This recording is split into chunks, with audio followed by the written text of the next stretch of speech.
Tumbler baru, tumbler baru.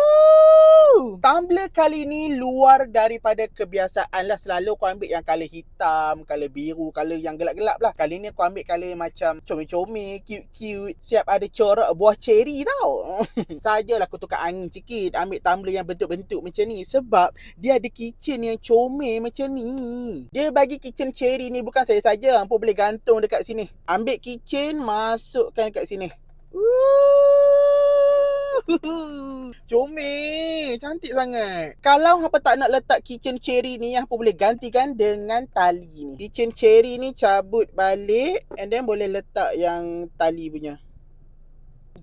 Cantik juga. Kalau tali macam ni, hampa boleh pegang macam ni ataupun hampa boleh pegang macam ni. Hampa nak tengok dekat dalam dia tak? Mesti nak tengok kan? Hampa kan suka busybody.